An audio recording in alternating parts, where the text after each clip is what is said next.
Ladies and gentlemen, buckle yourself in. We're on a roll, baby. This is session, I don't even know, I'm thinking 28, because I got Eddie, maybe 29.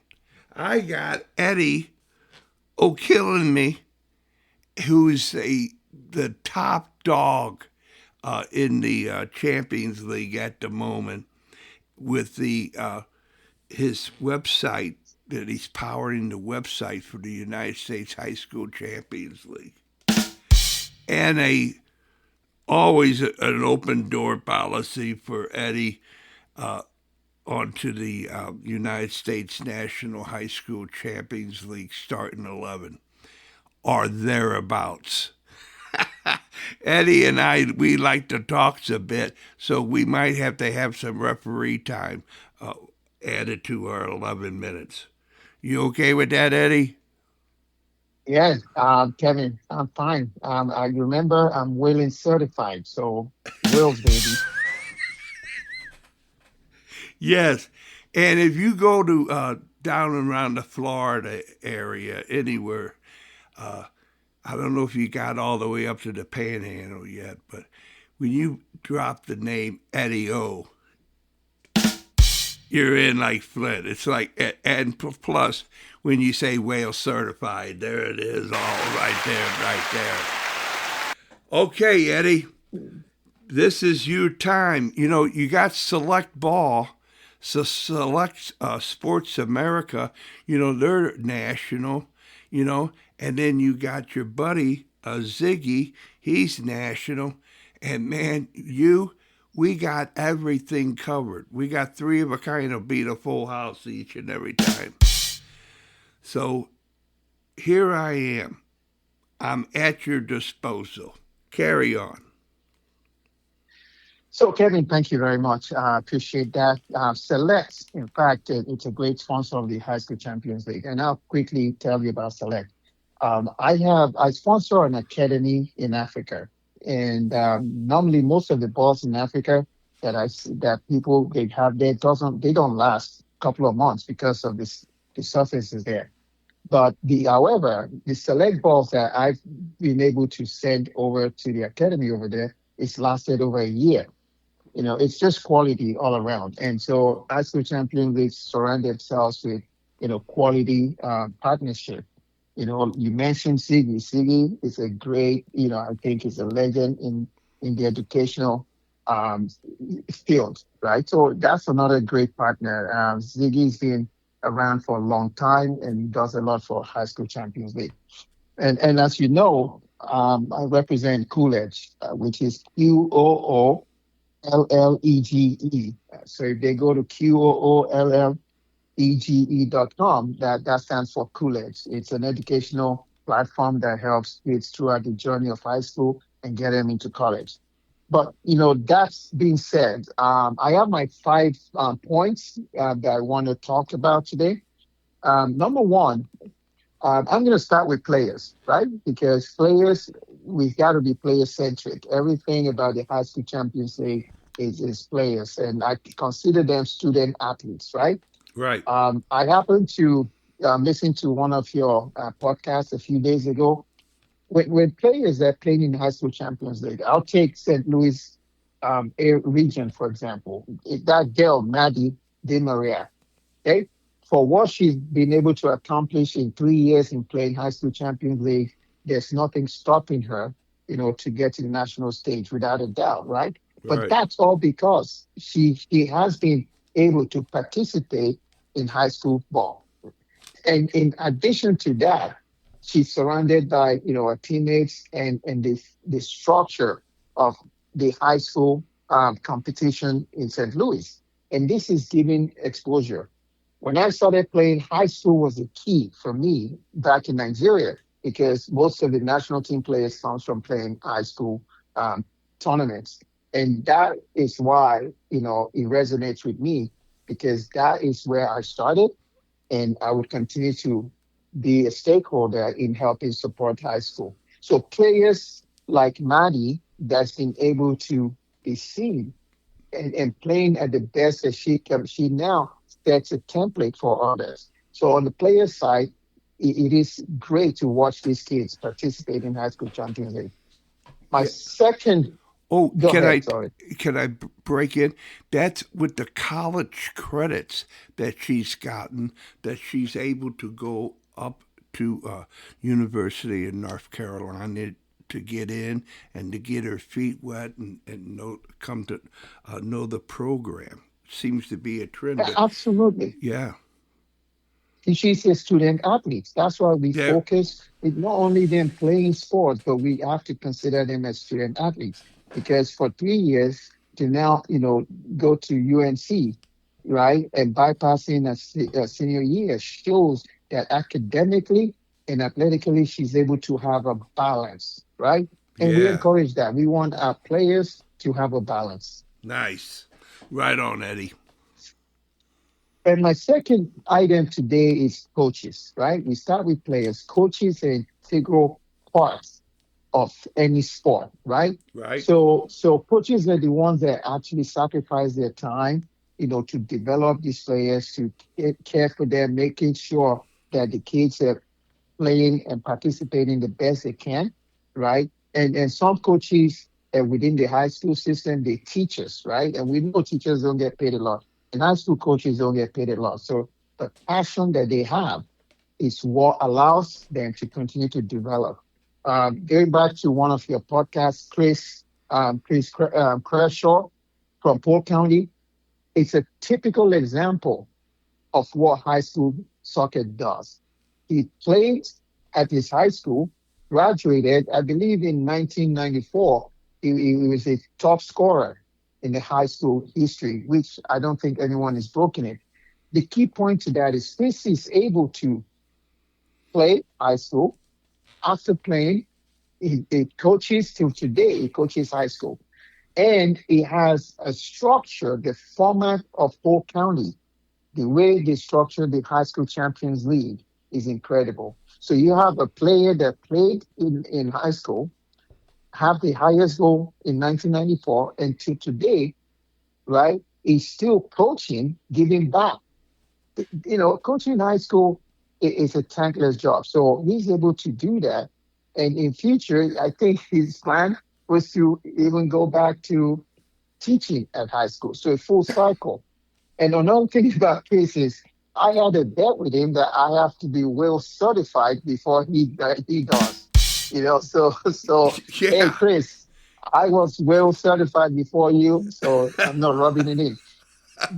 And this is one thing about we Eh, look at coaches, they're underrated. yes. And Eddie, I have to say, if you and Chris are both whale certified, and when you meet people and they're not whale certified, you say, why not? What's wrong? Exactly. What's What's wrong wrong? with you? You know? And Okay. also the great Jim DeNoble. The great Jim DeNoble is a legend here in the Tampa Bay area. He was inducted into the Hall of Fame last year. And Jim is a gentleman. He's been around the Clearwater, the Tampa Bay area forever. I can tell you a lot about Jim. He is a mentor. I look up to Jim.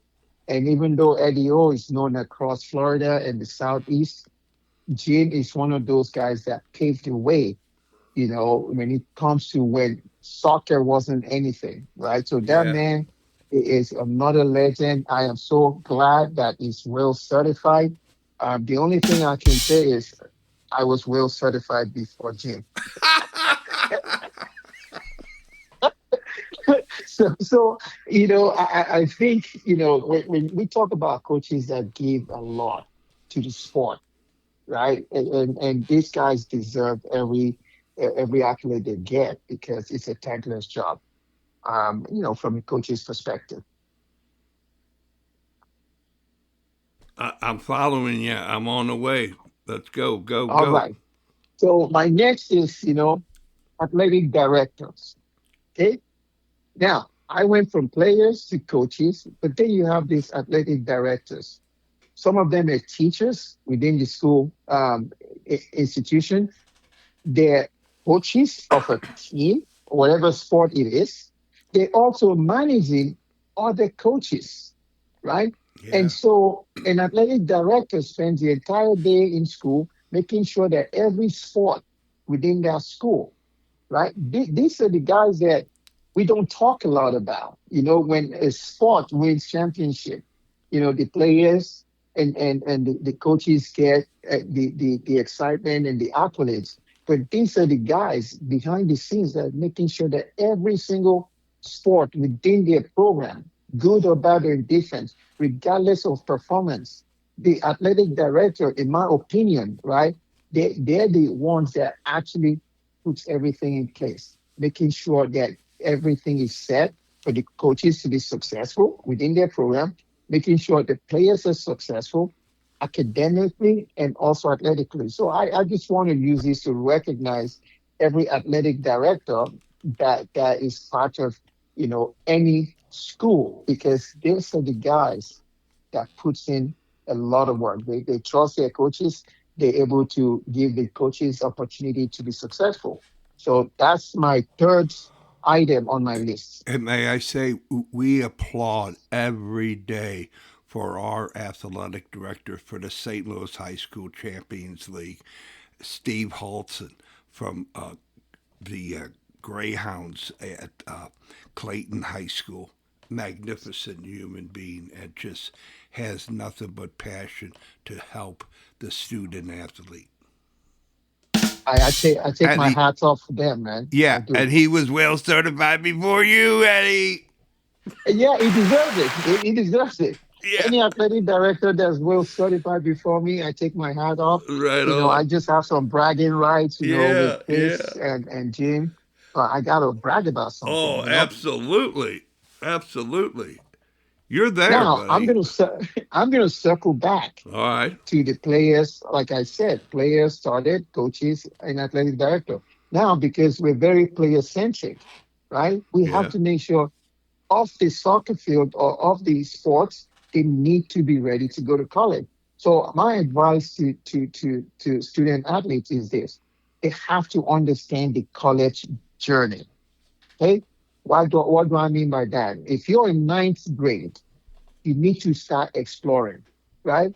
You need to start exploring, trying to figure out what you want to do. Don't They shouldn't wait too long, because during the exploration period as a freshman, they need to discover their interests, they need to build their skills, they need to set goals, right?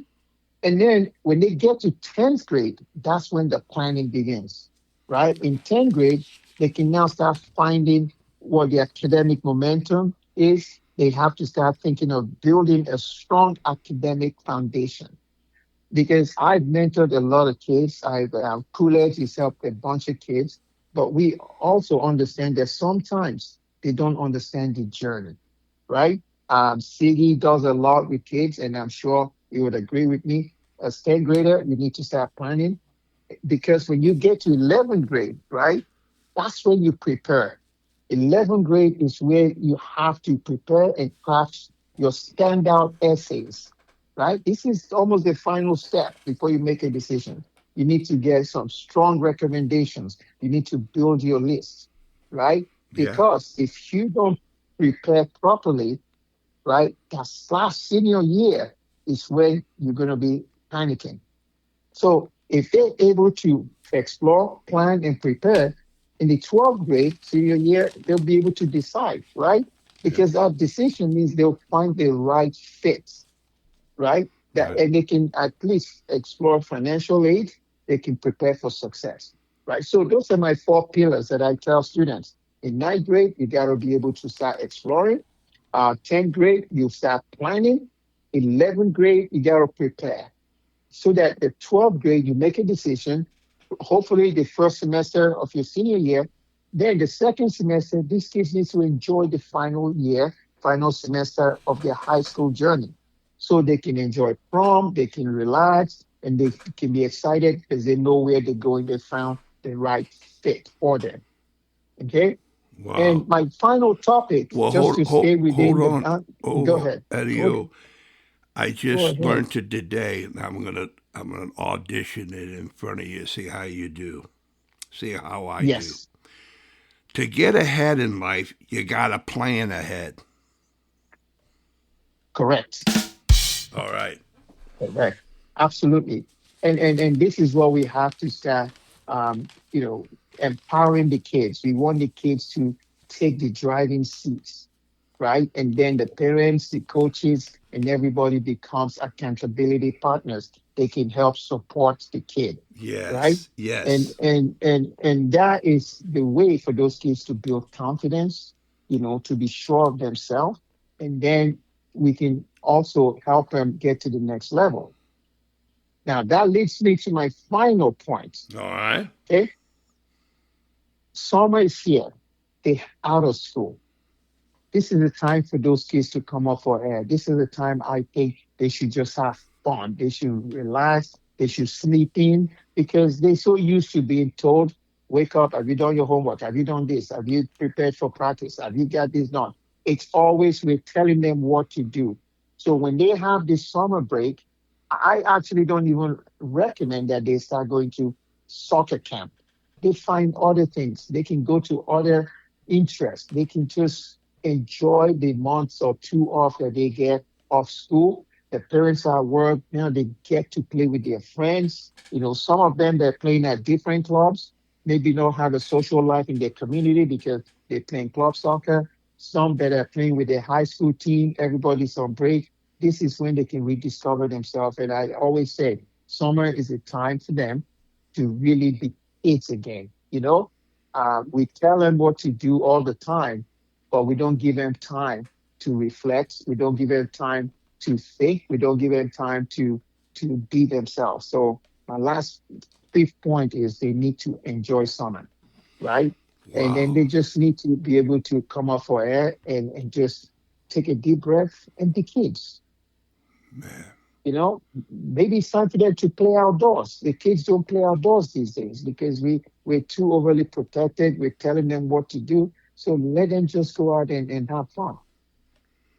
Whew, man. Eddie O, I tell you, can I whale certify you again? You're in, baby. Holy cow. We've had to build an addition, an Eddie O wing.